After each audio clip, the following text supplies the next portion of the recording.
नमस्ते दोस्तों। आज के इस ताज़ा एक्सप्लेनर में आपका बहुत बहुत स्वागत है। हम जानते हैं कि दुनिया भर में एक ही समय पर बहुत कुछ घटित हो रहा है और इतनी सारी खबरों के बीच सही जानकारी को डिकोड करना थोड़ा मुश्किल हो सकता है। पर फिक्र मत कीजिए, आज हम इन्हीं अहम सूचनाओं को एक बहुत ही दिलचस्प और आसान सफर में बदलने वाले हैं। तो चलिए बिना किसी देरी के सीधे आज के मुद्दों पर चलते हैं। आज हमारे पास कवर करने के लिए काफी कुछ है। हम शुरुआत करेंगे नेशनल और स्टेट न्यूज से, फिर बात करेंगे इकोनॉमी और टेक्नोलॉजी की। उसके बाद हम इंटरनेशनल अफेयर्स और हेल्थ की ओर बढ़ेंगे और आखिर में स्पोर्ट्स और कुछ शानदार माइलस्टोन्स पर भी नजर डालेंगे। तो चलिए सबसे पहले बात करते हैं नेशनल और स्टेट न्यूज़ की, और इसकी शुरुआत हम दक्षिण भारत के एक बहुत ही महत्वपूर्ण राजनीतिक घटनाक्रम से करेंगे। हाल ही में केरल में एक बड़ा ट्रांजिशन हुआ, जहां वीडी सतीशन जी ने नए मुख्यमंत्री के रूप में शपथ ली है। अब देखिए, जब भी ऐसा कोई बदलाव होता है तो उसके पीछे हमारे संविधान का एक पूरा सिस्टम काम कर रहा होता है। जैसे आर्टिकल 164 के तहत ही राज्यपाल मुख्यमंत्री की नियुक्ति करते हैं, और इसके बाद आता है आर्टिकल 167, जो साफ करता है कि मुख्यमंत्री की ड्यूटी है कि वो राज्यपाल को अपने सभी फैसलों की जानकारी दे। इतना ही नहीं, अगर कभी राज्य में संवैधानिक ढांचा फेल हो जाए तो आर्टिकल 356 के तहत राष्ट्रपति शासन का भी प्रोविजन है। कुल मिलाके हमारी राजनीतिक व्यवस्था इसी मजबूत रूल बुक पर चलती है। अब देश की एक ऐसी खबर की बात करते हैं जो हम सभी से जुड़ी है। भारत की आगामी जनगणना 2027 की तैयारियां शुरू हो गई हैं, और सबसे बड़ी बात, ये भारत के इतिहास में पहली बार पूरी तरह से डिजिटल होगी। इस बार 2 नए मैस्कॉट्स भी लॉन्च किए गए हैं, प्रगति और विकास। इसके साथ ही एक बहुत ही स्मार्ट फीचर आ रहा है, 11 डिजिट का सेल्फ एन्यूमरेशन आईडी। मतलब अब आप खुद अपनी जानकारी सुरक्षित रूप से ऑनलाइन दर्ज कर सकेंगे। ये टेक्नोलॉजी के मामले में देश की एक बहुत बड़ी छलांग है। आइए अब देश भर से कुछ और जरूरी अपडेट्स पर एक साथ नजर डालते हैं। बुनियादी ढांचे की बात करें तो कर्नाटक में ऐतिहासिक तुंगभद्रा डैम को आखिरकार सफलतापूर्वक रीस्टोर कर लिया गया है। वहीं वाइल्ड लाइफ के मोर्चे पर एक अच्छी खबर है, कवाल टाइगर रिजर्व में एक रेड नेक्ड फैल्कन देखा गया है, जो कि एक नियर थ्रेटन प्रजाति है।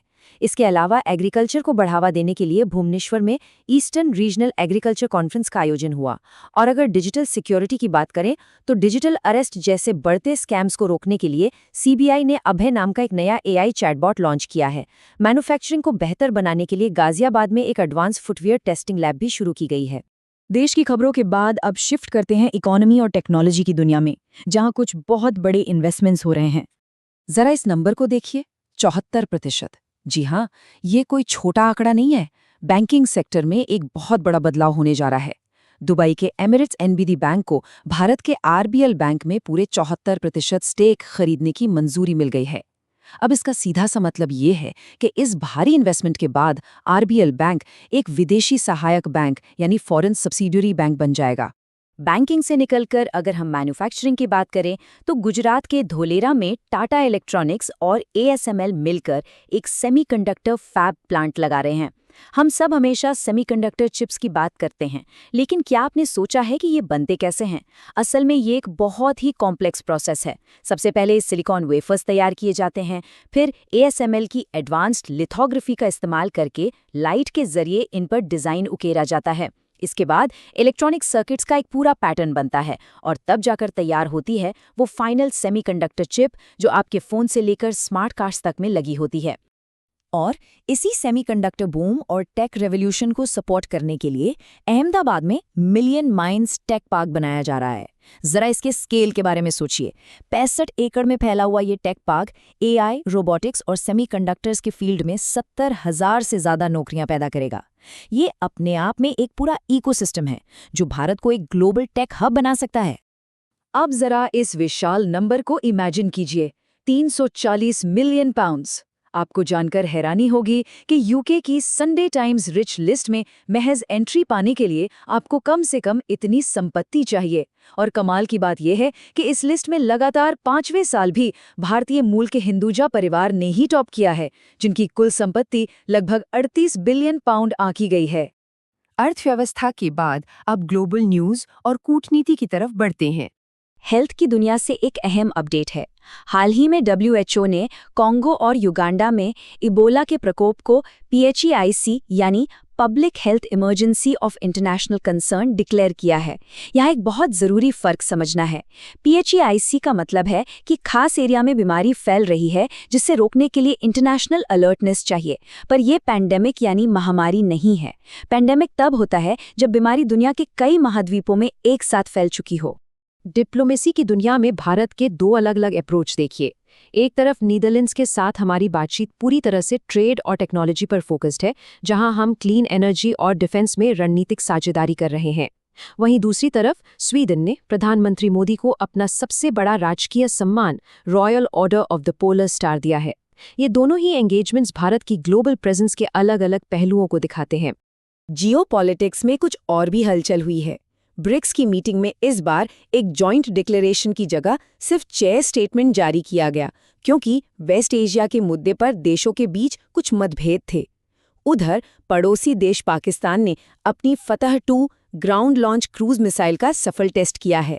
और अगर फ्यूचर टेक की बात करें तो आबू धाबी की कंपनी G42 एक 8 एक्साफ्लॉप क्षमता वाला AI सुपर कंप्यूटर बनाने जा रही है।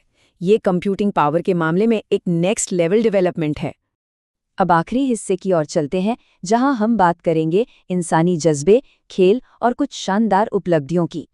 32 ये कोई आम नंबर नहीं है, ये इंसानी हिम्मत की एक मिसाल है।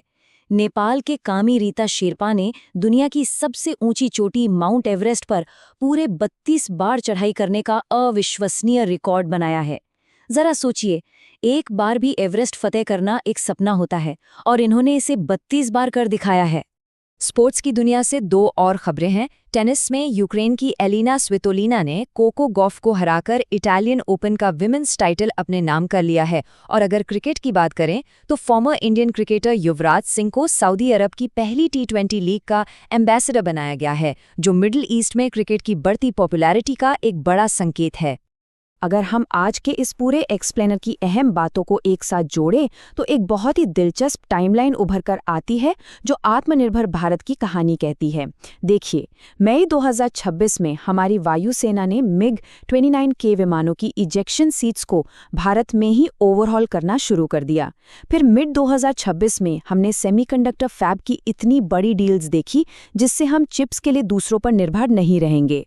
और अब 2027 की शुरुआत में हम AI और ब्लॉकचेन आधारित पूरी तरह से डिजिटल जनगणना करने जा रहे हैं। ये सब दिखाता है कि देश कितनी तेजी से सेल्फ रिलायंस की तरफ बढ़ रहा है। तो आखिर में मैं आपको इस एक सवाल के साथ छोड़ना चाहूंगा।